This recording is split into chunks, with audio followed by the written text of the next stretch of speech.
Bonjour et bien retrouvé. Aujourd'hui, je vais mettre en ligne une conférence que j'ai donnée dans le cadre de Savante banlieue sur l'histoire de la mesure. Ce n'est donc pas une intervention habituelle, ça ne porte pas forcément sur de l'économie, même s'il est là un peu. Et ça sort un peu aussi du format habituel, puisque c'est assez long. Mais puisque je trouve que ce n'est pas inintéressant, j'ai décidé de la rendre disponible sur ce canal. Et là, par ailleurs, fait l'objet d'une présentation dans le cadre justement de Savante banlieue en tant que grande conférence. Alors, bonne écoute à toutes et à tous.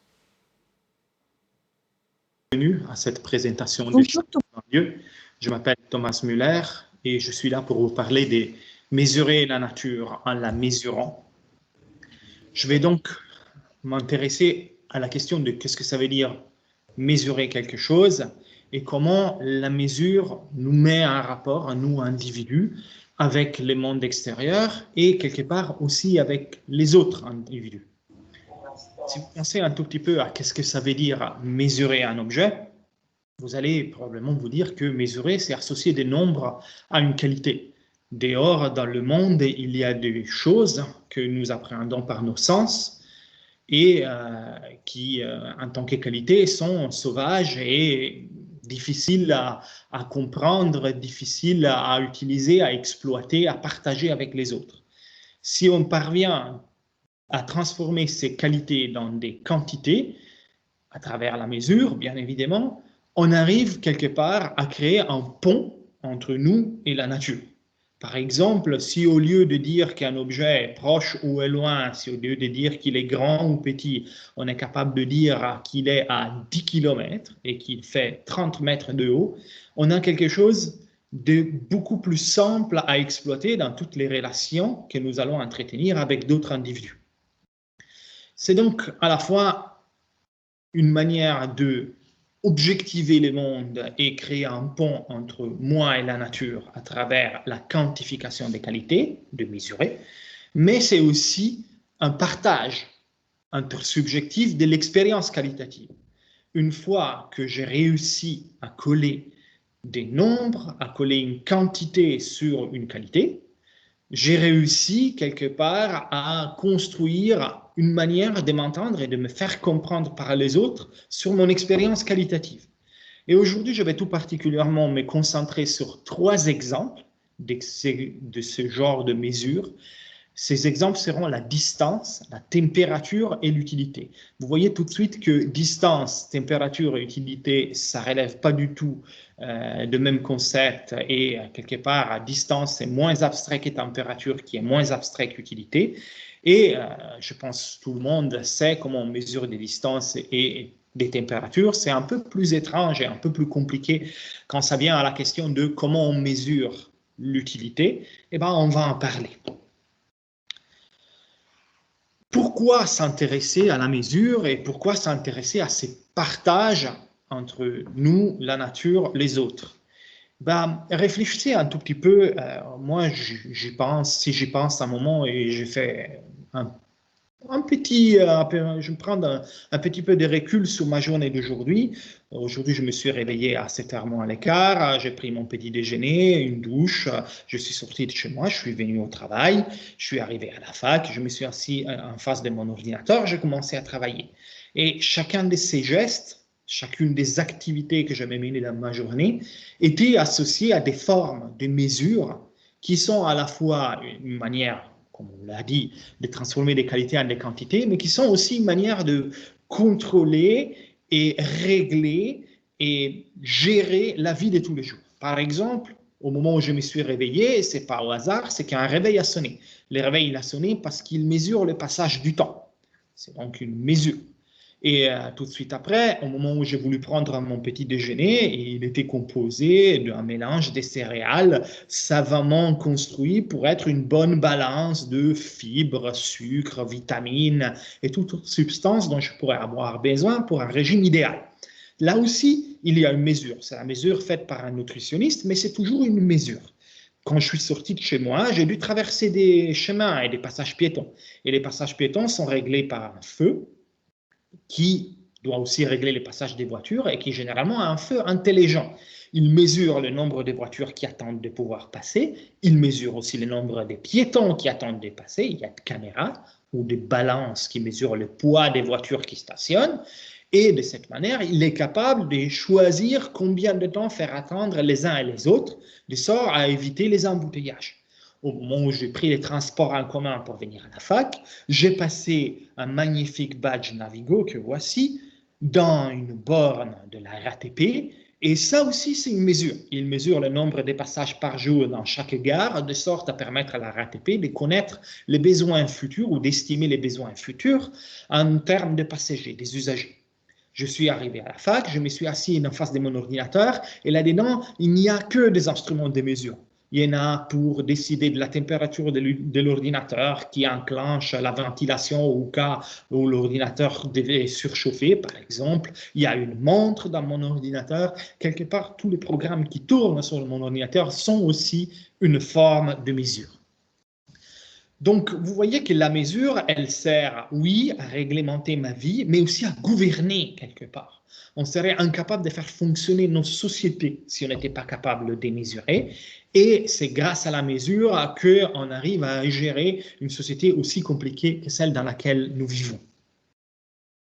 J'en viens maintenant à ma première mesure, et je vais donc faire un saut en arrière dans le temps, parce que je vais vous parler de la mesure de longueur et de comment on est passé des distances, les distances sont une expérience qualitative, aux longueurs.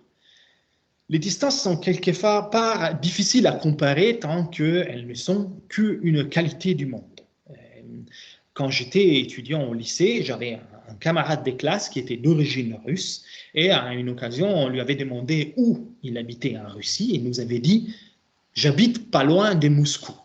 Et quand finalement, il nous avait montré sur une carte où il habitait, où il avait habité avant en fait, il habitait à peu près à 800 km de Moscou. Comme quoi, habiter pas loin de Moscou, dans le monde, dans la qualitative des distances des Russes, c'est pas tout à fait la même chose que le monde qualitatif des distances françaises ou italiennes. Parce que du coup, moi, j'habite pas loin de Marseille, à ce niveau de comparaison-là. En fait, même pas loin de Palerme. Donc, vous voyez que les distances, tant que c'est une qualité, c'est difficile à comparer. Pour le comparer, il faut les rendre de quantité. Et les anciens ont tout de suite essayé de transformer cette qualité de distance dans une quantité, la longueur, en comparant les distances à leur corps, à leur nature, à leur taille. Et donc, ils mesuraient en pieds, en coudées, en pas, ou alors ils prenaient les stades de leur ville et comparaient les distances qu'ils avaient pour aller dans une autre ville au nombre de stades qu'on aurait pu construire entre deux. Donc, ils mesuraient un stade. La première question qui paraît naturelle, c'est qu'on n'a pas tous le même pied, ni les mêmes coudées, ni les mêmes pas. Donc, comment faire pour transformer mon pied dans le pied qui permet d'avoir une sorte d'intersubjectivité avec les autres habitants de ma ville et de mon entourage? On a des témoignages qui remontent au Moyen-Âge, par exemple, des tentatives de construire une notion de pied moyenne. Par exemple, on demandait aux 10 premières personnes qui sortaient de la messe du dimanche de venir poser leurs pieds les uns à côté des autres, de sorte à avoir 10 pieds alignés, et ensuite on mesurait la longueur totale, on divisait par 10, et on décidait que ça, c'était le pied moyen. Ça permet d'avoir une première idée de qu'est-ce que ça pourrait être la construction de la notion de pied à la taille d'une communauté de personnes qui a besoin de partager des longueurs. Mais là aussi, ok, d'accord, ça c'est déjà mieux qu'utiliser les pieds d'une personne quelconque et après avoir des problèmes de comparaison. Mais là aussi, c'est pas idéal. Et vous voyez par exemple qu'un des problèmes qui peut surgir, c'est que, ok, les pieds restent à peu près constants à travers notre âge adulte, notre pied ne change pas vraiment de longueur, mais les pas. Les pas, c'est une manière efficace de mesurer la distance parce que je marche, je compte mes pas et j'ai une idée de quelle est la distance à parcourir. Mais non seulement les pas de divers individus ne sont pas exactement identiques, mais les pas d'un même individu pourraient très bien ne pas être tous de la même longueur. Eh bien, ce problème a été résolu déjà dans l'ancienne Grèce en entraînant de personnes à marcher avec un pas régulier. Les Grecs avaient des marcheurs dont la profession était de parcourir la distance qui séparait diverses villes de l'ancienne Grèce à un pas qui était aussi régulier que possible, de sorte à avoir une mesure efficace des longueurs. Donc, c'est une tentative d'uniformer les corps et d'uniformer la façon de se comporter et d'uniformer les démarches du corps pour pouvoir obtenir des longueurs tout aussi comparables les unes les autres que possible. Même ça, en fait, ça ne suffit pas tout à fait pour les besoins de ces gens-là et ils inventent des instruments encore plus précis. Par exemple, un des instruments que j'aime beaucoup et qui existe depuis l'ancienne Grèce, c'est cet instrument-là. Il s'appelle un odomètre. Alors, un odomètre est une mesure permet de mesurer les distances. C'est un appareil pour mesurer les distances qui fonctionne de cette sorte. L'odomètre glisse le long d'une route, tourne le long d'une route sans glisser. Donc, vous voyez, il a une roue, la roue tourne, et à chaque fois que la roue fait un tour, il y a ce mécanisme-là qui fait un petit déclic. Imaginez que ce mécanisme il est composé de 100 petites dentelles. 100 dentelles, ça fait 1 million possible de comptage. Et donc, on peut compter jusqu'à 1 million de tours de la roue. De cette manière, si on pousse l'odomètre et qu'il avance, il va mesurer la longueur. On n'a plus qu'à se décider de combien est la circonférence de la roue de l'odomètre pour savoir la distance qu'on a parcourue grâce au comptage. Et de cette manière, on est très très précis, parce que cette distance-là, elle est facile à mesurer de façon précise, il suffit d'une ficelle, et ensuite, on a compté, on est capable d'obtenir un résultat relativement précis. En fait, très précis, au point qu'on verra tout à l'heure. Tout à l'heure, je vais vous montrer à quel point ça pouvait être précis. Sauf que l'odomètre, il ne mesure pas n'importe quelle distance. Un odomètre ne fonctionne pas s'il y a des racines par terre. Il ne fonctionne pas sur une surface glacée. Il ne fonctionne pas dans la boue ou dans la neige parce qu'il s'enfonce. Il faut que la roue tourne sans glisser.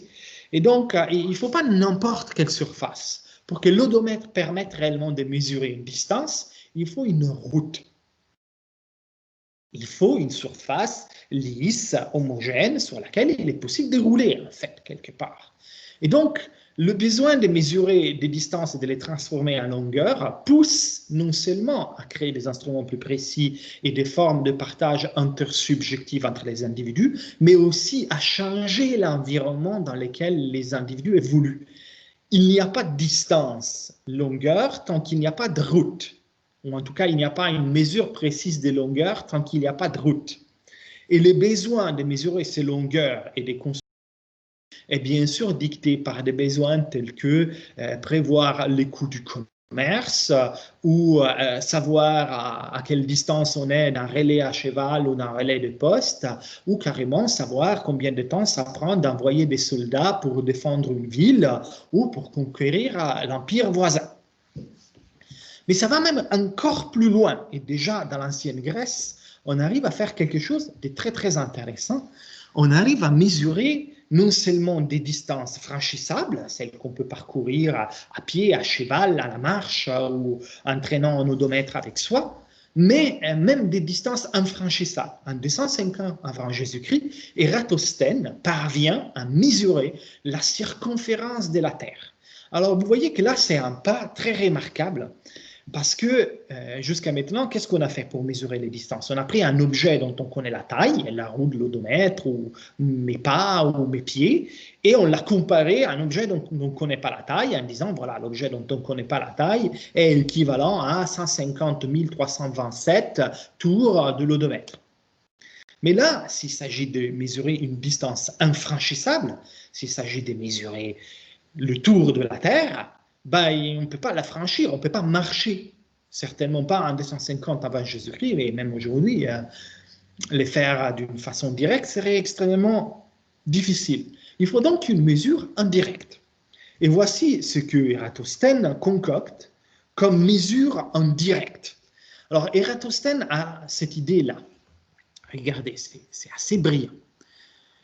Il remarque que dans la ville d'Aswan, à midi, le jour du solstice, le soleil tombe à pic dans le puits. C'est-à-dire que le soleil arrive jusqu'au fond d'un puits. Et donc, il s'est dit, ça veut dire qu'à midi, le solstice d'été, le soleil, il est exactement aligné avec les centres de la Terre. Parce que s'il arrive à pic dans un puits, c'est qu'il est parfaitement aligné, c'est que les rayons du soleil sont parfaitement alignés.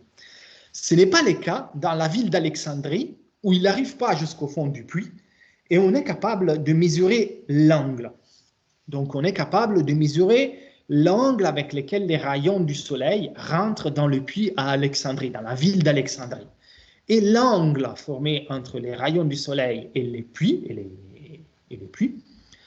est en fait identique, c'est cet angle-là, et donc c'est aussi cet angle-là. Si on connaît cet angle-là, qui est l'angle formé entre les deux rayons qui vont du centre de la Terre jusqu'à Alexandrie et du centre de la Terre jusqu'à Aswan, et qu'on connaît la distance entre Aswan et Alexandrie, on est capable de connaître les rayons de la Terre. Il suffit de faire un peu de trigonométrie. Et les Grecs savent faire de la trigonométrie. Alors, cette mesure nécessite bien évidemment de connaître cette distance-là, la distance entre Aswan et Alexandrie. Et Ératosthène parvient à une mesure d'une précision redoutable. Il a une erreur autour de 3%, très très faible en fait. Ce qui est vraiment surprenant et remarquable. Et bien sûr, la qualité de cette mesure est due au fait qu'il connaît avec une très très bonne précision la distance entre Aswan et Alexandrie. Mais Ératosthène fait quelque chose de plus. Il fait quelque chose d'encore plus perturbant, d'encore plus brillant. Ératosthène redéfinit la notion de stade en disant « je vous donne le stade d'Ératosthène ». Il fait comment? Il dit « bon, je prends, mettons, j'ai les rayons de la Terre, je les multiplie fois 2, fois 3, 14, et j'ai le tour de la Terre. Le tour de la Terre, je le divise en 252 000 morceaux, et ça, c'est ce que je vais appeler les stades d'Ératosthène. Pourquoi 252 000?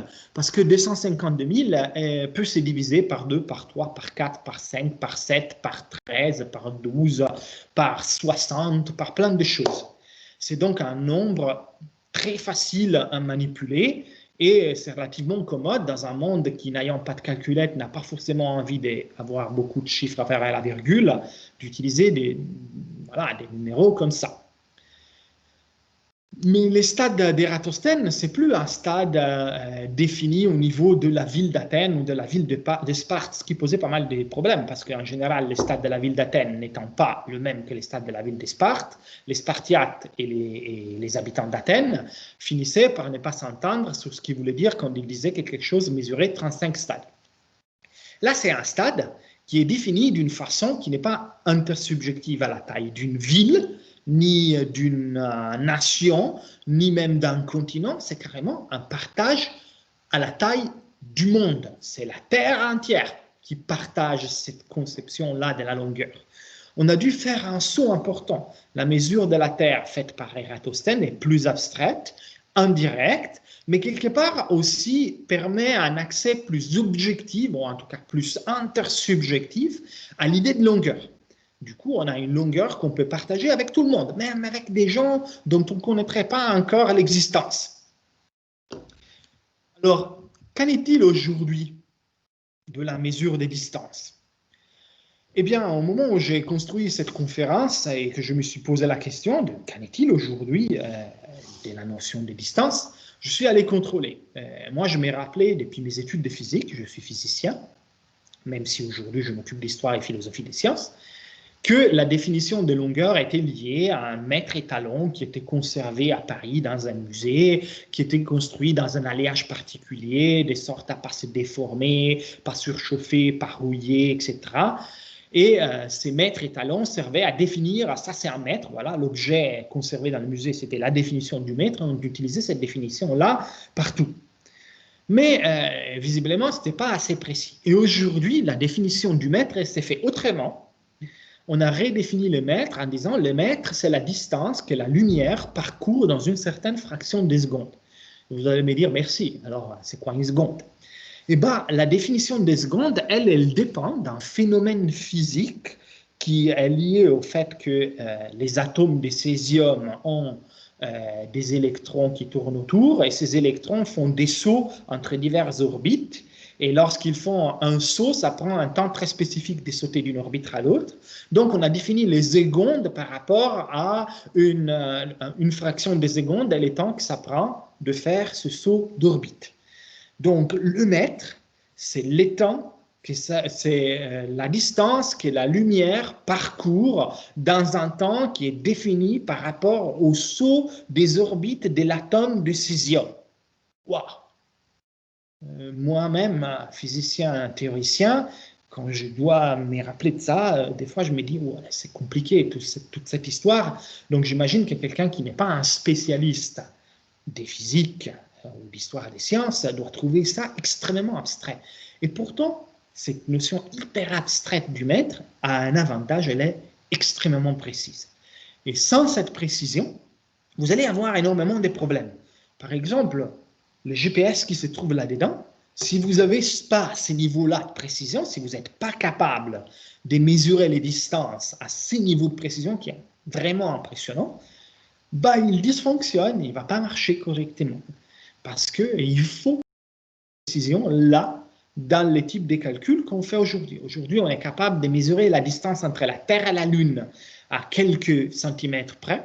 Et bah, pour avoir ce genre de précision-là, il faut une définition du mètre qui est extrêmement rigoureuse. Ok, j'en viens maintenant à une autre notion de mesure, qui est la mesure de la température. Alors, la mesure de la température, elle est un peu plus tardive que celle du mètre. Là, au lieu que d'être dans l'ancienne Grèce, il faut en venir à 1600-1700 à peu près, pour les premières tentatives de faire des mesures fiables de la température.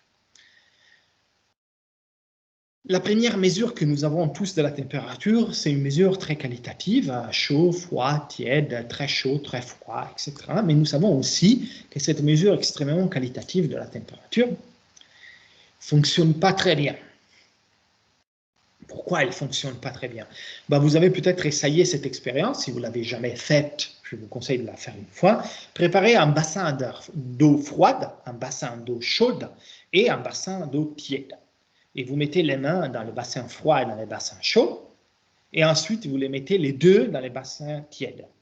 Et vous allez remarquer que la main qui était au froid, elle aura chaud, et la main qui était au chaud, elle aura froid, alors qu'elles sont dans la même eau, donc à la même température. Ce qui suggère que notre perception du chaud et du froid n'est pas très bonne pour essayer de mesurer le chaud et le froid d'une façon précise. Mais on s'est vite rendu compte que les substances, et tout particulièrement les liquides, se dilatent en présence de la chaleur. Lorsqu'il fait plus chaud, les liquides occupent plus de place. Et donc, quelqu'un s'est dit, oh, mais c'est bien, je pourrais prendre un liquide, le mettre dans un objet comme ça. Vous voyez, ça c'est une colonne de verre. Vous allez me dire c'est un thermomètre. Ben, en fait, non, ce n'est pas un thermomètre, c'est quelque chose d'un peu plus primitif qu'on appelle un thermoscope. Et cette colonne de verre, si elle contient du liquide, avec la chaleur, le liquide, il peut monter. D'accord? Il peut monter dans le tube. S'il monte dans les tubes, je peux mesurer à quel niveau il est arrivé, n'est-ce pas? Et donc, si je plonge mon ballon dans un liquide et qu'il monte jusque-là, et ensuite je le plonge dans un autre liquide et il monte jusque-là, je saurai au moins que le deuxième liquide est plus chaud. Alors, les thermoscopes ne fonctionnent pas comme des thermomètres. Là, je suis en train de vous raconter comment fonctionnerait un thermomètre. Les thermoscopes fonctionnent de façon un peu plus compliquée, mais je coupe sur ça. Imaginons que c'est une sorte de thermomètre moderne. Ok, là, vous avez quelque chose qui vous permet de savoir qu'est-ce qui est plus chaud et qu'est-ce qui est plus froid et d'ordonner une série de substances de la plus froide à la plus chaude, tout simplement en se disant plus ça se dilate, plus on monte dans la colonne, plus c'est chaud. C'est bien, mais on aurait envie de quelque chose de plus. On aurait au moins envie de pouvoir dire non seulement ça c'est plus chaud, ça c'est plus froid, mais quelque part à quel point, de combien c'est plus chaud, c'est plus froid. Et donc, bon, là, on est en train de faire déjà une mesure indirecte, bien évidemment. On mesure une longueur, la dilatation d'un tube, pour essayer d'avoir une température. Qu'est-ce qu'on peut faire? Eh bien, on peut commencer à se dire, regardez, c'est ça qu'ils ont fait en premier. Y a-t-il des phénomènes stables et fiables qui pourraient au moins permettre de fixer certaines températures de sorte à calibrer mon instrument? Et la première chose qu'on peut constater, c'est que par exemple, un bassin qui contient de l'eau et de la glace qui sont mélangés, il est à 0 degré. Il est à une température fixe qu'on peut définir comme étant 0 degré. Et ce qui est intéressant, c'est que tant qu'il y a un mélange d'eau et de glace, ça reste à 0 degré. Je peux faire baisser de la glace à moins de 0, je peux faire monter de l'eau à plus que 0, mais tant que c'est un mélange d'eau et de glace bien mélangé, c'est 0 et ça ne bougera pas. Tant que la glace est en train de fondre, ça restera à 0. Et on peut constater ça tout simplement en mettant un de ces thermoscopes dans un bain d'eau et de glace et en voyant que la glace fond, la colonne ne monte pas.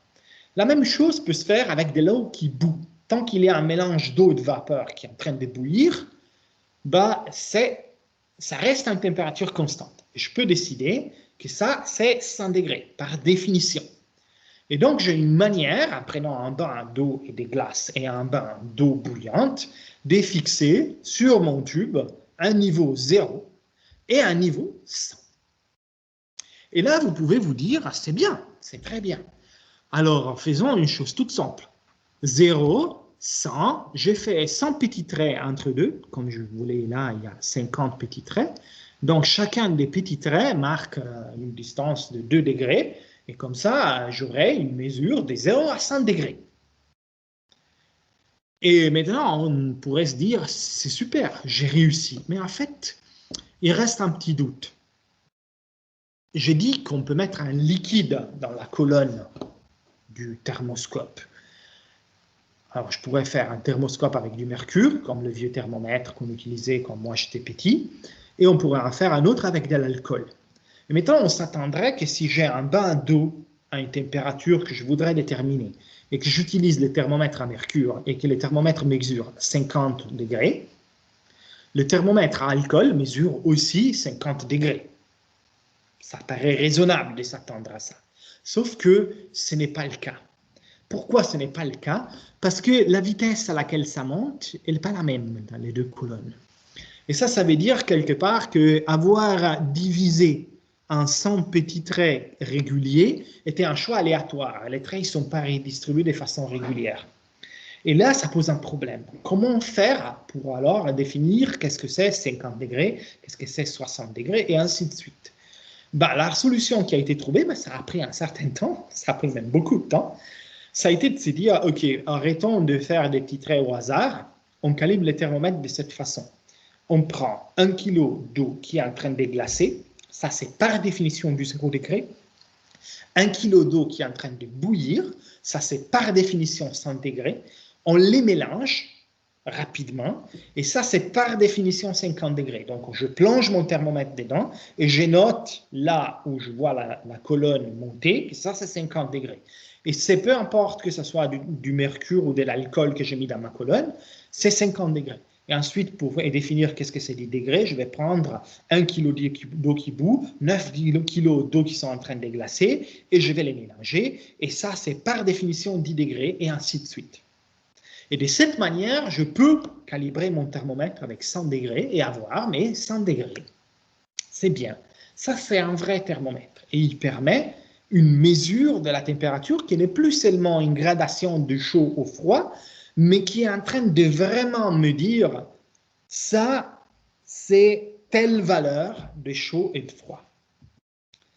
Telle valeur, mais ce n'est pas tout à fait la même chose qu'une longueur. Pourquoi? Parce que si je vous dis que mon thermomètre mesure une température de 0, ce n'est pas la même chose que je vous dis que mon mètre mesure une longueur de 0. Parce que 0 longueur, ce n'est pas de longueur. Mais 0 température, ça veut dire quoi? Ça ne veut pas dire pas de température. Et ça signifie que la notion de zéro n'est pas la même dans ces mesures-là. Et c'est dû au fait que la mesure faite par les thermomètres, elle est différente de la mesure faite par un mètre. On peut dire de combien un réchauffement est plus grand qu'un autre, c'est-à-dire on peut dire que monter la température de cette chambre de 4 degrés, c'est 2 fois plus que de la faire monter de 2 degrés, mais on ne peut pas affirmer une chose comme 2 degrés, c'est 2 fois plus grand qu'un degré, parce qu'il y a ces problèmes avec les zéros. Sinon, 0 degré, c'est infiniment plus petit que n'importe quelle température, et c'est une chose un peu étrange. Donc, la température, comme vous voyez, est en saut vers l'abstraction. C'est quelque chose de un peu plus compliqué, un peu plus abstrait et un peu moins objectif que la notion de longueur. Pardon, j'ai contrôle de temps à autre les temps qui passent pour être sûr de ne pas dépasser les bornes. OK. Je vais en venir maintenant à une dernière notion de mesure, qui est la mesure la plus bizarre de toutes. C'est les tentatives qui ont été faites de mesurer l'utilité. Et je parle d'un thermomètre pour l'esprit, parce que les tentatives qui ont été faites pour mesurer l'utilité, les premières qu'on a essayées, étaient des mesures inspirées du thermomètre. Alors, qu'est-ce qu'on a fait pour essayer de mesurer l'utilité? On a imaginé de pouvoir, ça date à peu près de la fin du 19e siècle, donc vous voyez que pour la longueur c'est à l'ancienne Grèce, pour les mesures de la température c'est l'âge moderne, là on est à l'âge contemporain. La mesure de l'utilité demande beaucoup plus de réflexion. Et on a essayé d'imaginer de pouvoir construire quelque chose comme une mesure du niveau de plaisir que les gens ressentent dans leur tête, comme si par une forme bizarre d'intervention, on était capable de mettre en place un thermomètre qui mesurait les plaisirs expériencés par les individus dans leur esprit. Pourquoi on a voulu faire une chose pareille? Eh bien, à l'époque, et Dwarf, qui est la personne qui est la première à essayer de faire ce genre d'expérience, voulait décrire l'utilité dans le but de décrire comment fonctionnent les échanges de marchandises. Mais en fait, ce problème de mesurer l'utilité ou le plaisir ou le désir, c'est un peu ambigu comme notion, elle est là encore aujourd'hui en fait, et on s'en sert continuellement. Elle sert par exemple à comparer des restaurants. Quelque part, quand vous allez regarder les nombres de petites étoiles qui a été donné à un restaurant où vous aurez envie d'amener votre copain ou votre copine, vous regardez les étoiles, quelque part vous êtes en train de regarder une moyenne sur le plaisir que d'autres individus ont eu à aller dans ce restaurant. C'est une sorte de mesure de l'utilité. Ça s'utilise pour prendre des décisions politiques. Ça, je vais vous en parler un tout petit peu plus tard. Mais pour imposer des impôts, pour décider de ce qui est juste ou injuste, on aurait envie de mesurer l'utilité. Par exemple, si j'étais capable de mesurer l'utilité que les individus dans certains pays ont par rapport à la construction d'un pont, je pourrais avoir une bonne manière de décider si ça vaut la peine ou pas de construire ces ponts. Et ainsi de suite pour les impôts, ou tout simplement pour ce qui est bon et pas bon. Il y a une intuition importante qui siège à la base de cet espoir de pouvoir faire une telle mesure qui paraît un peu farfelue tout de même. C'est l'intuition suivante. L'utilité augmente avec la quantité de biens qu'on consomme. C'est-à-dire, on est à peu près tous d'accord pour affirmer que si je reçois 3 pommes, c'est mieux que si j'en reçois 2, en tout cas un peu mieux. Si je reçois 2 pommes, c'est mieux que si j'en reçois 1. C'est plus facile si au lieu que prendre des pommes, on pense à de l'argent et on se dit quelque part, si j'ai 1000 €, c'est mieux que si j'en ai 500, et si j'en ai 500, c'est mieux que si j'en ai 10. Donc, le plaisir que j'ai à obtenir une marchandise augmente avec la quantité des marchandises. Peut-être qu'à un moment donné, il y a un plafond et que si j'ai trop, ça ne me sert plus à rien, mais jusqu'à ce plafond, le plaisir ou l'utilité que j'ai à obtenir de la marchandise augmente. Bien, mais aussi, et ça c'est une intuition puissante, ce plaisir augmente de plus en plus lentement. C'est-à-dire que entre avoir 2 pommes et avoir 3 pommes, mon plaisir augmente, mais il augmente moins qu'entre la première et pas de pomme du tout. Donc la première pomme que je reçois, quelque part, me donne plus de plaisir que la 5e pomme que je reçois. Et ça, c'est quelque part un point commun que les marchandises ont avec d'autres expériences de plaisir ou de sensation tout court. Parce que si au lieu que les niveaux d'utilité et la quantité d'un bien, sur ce graphique où vous voyez une courbe qui augmente de plus en plus lentement, je mettais le niveau sonore et la sensation auditive, j'aurais le même graphique. Le niveau sonore qui augmente, si vous entendez un petit bruit dans le silence absolu et que ce petit bruit continue de doubler en intensité,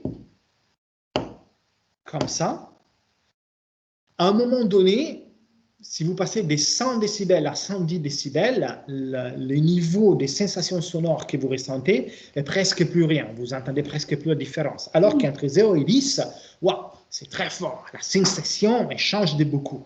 Et donc, quelque part, c'est aussi un rapport entre une quantité, une intensité de stimulation et un niveau de sensation.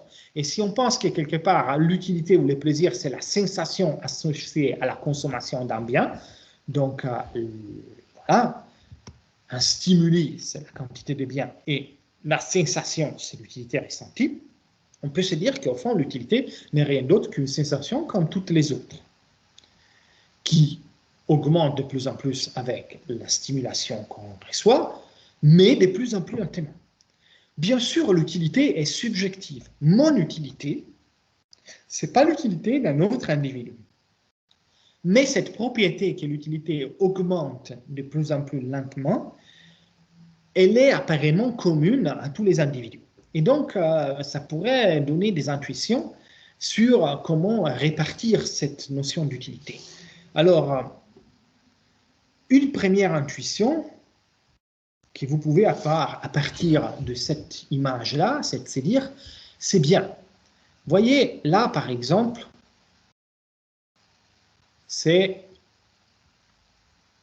l'augmentation d'utilité de cette dernière tranche de biens. Elle est beaucoup plus petite que l'augmentation d'utilité de la première tranche de biens qui est là, n'est-ce pas?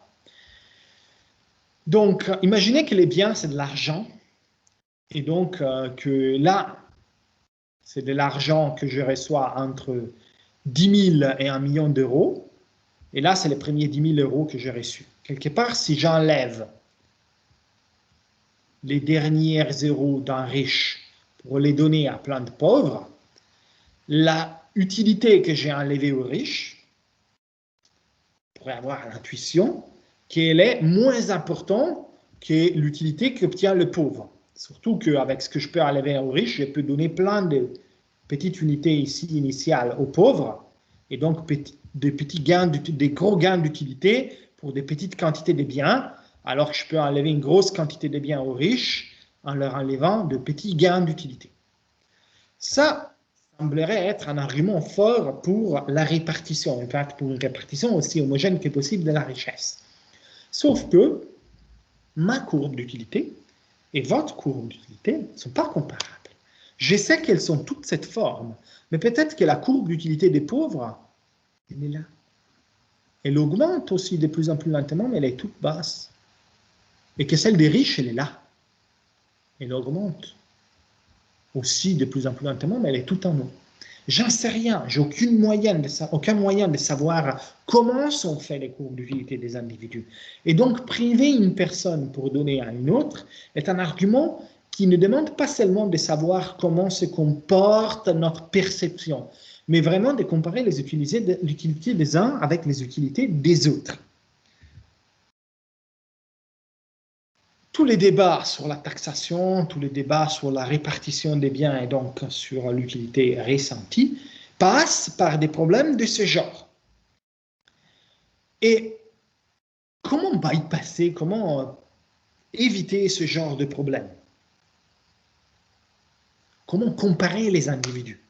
Il y a eu plein d'idées sur comment comparer les individus. Une des plus fascinantes que j'ai vue très récemment vient des neurosciences. Il y a maintenant des gens qui ont vraiment essayé d'émettre, pas un thermomètre, mais une machine connectée à l'esprit et au cerveau des gens, qui mesure l'activité cérébrale, on leur montre des marchandises, on leur demande laquelle vous aimeriez bien acheter, et puis on mesure l'activité de leur cerveau, et on est capable de savoir que le cerveau de telle personne, quand il voit un habit d'une marque qui lui plaît, bouge de 3 millivolts et l'autre seulement de 2 millivolts, etc. Et de faire une comparaison dans ces termes-là. Sauf que de nouveau, on ne sait pas comment transformer l'activité neurale dans un plaisir.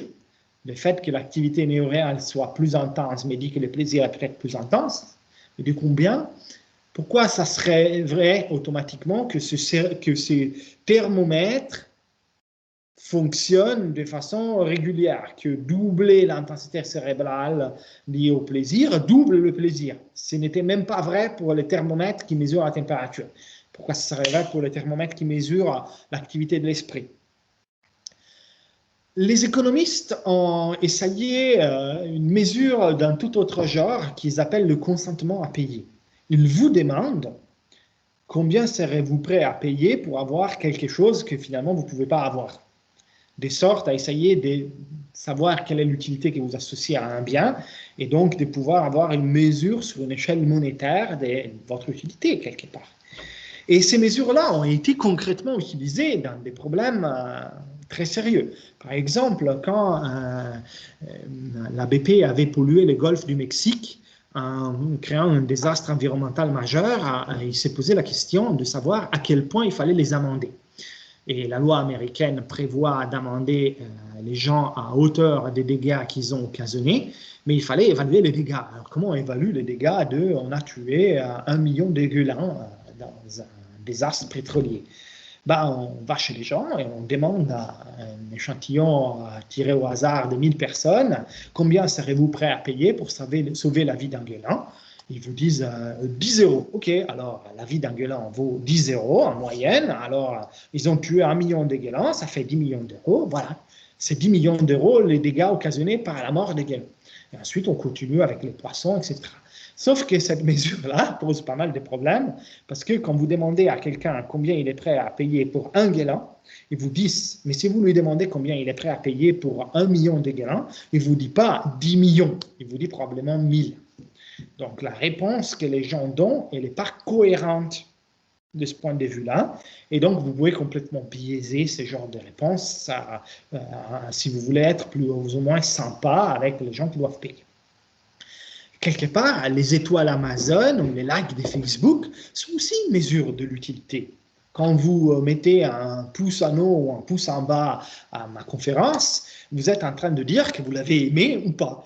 Et si on mesure le nombre de pouces en haut qui a reçu ma conférence par rapport au nombre de pouces en haut qui ont reçu les autres conférences des salons de banlieue, vous pouvez essayer de faire un classement de la meilleure à la moins bonne conférence et même prétendre quelque part qu'une conférence valait 100 000 pouces en haut et l'autre seulement 15. Sauf que, bon, s'agit-il d'une mesure? On a vu à quel point les mesures sont problématiques et difficiles à faire. Cela est tout particulièrement problématique et difficile à faire. N'empêche qu'on s'en sert massivement et partout parce que à tous les instants, à tous les moments dans la gestion de notre vie et de notre quotidien, nous avons besoin de ces mesures et nous en avons de plus en plus besoin dans le quotidien. Sont des mesures quelque part analogues à celles-là, l'évaluation des étudiants, de leurs devoirs ou la façon dont nous décidons que oui, on va construire le trajet qui va de Turin à Lyon, le tunnel qui relie Turin à Lyon, s'agit-il d'un bon investissement ou pas?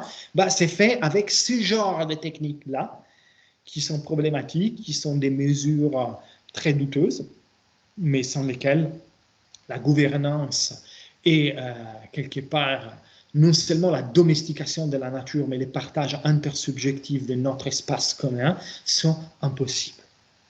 Eh bien, j'en suis arrivé à la fin de ma présentation. Je vous remercie beaucoup de votre écoute et j'espère à bientôt et à une autre occasion, peut-être à l'année prochaine pour Savant Lieu. Au revoir.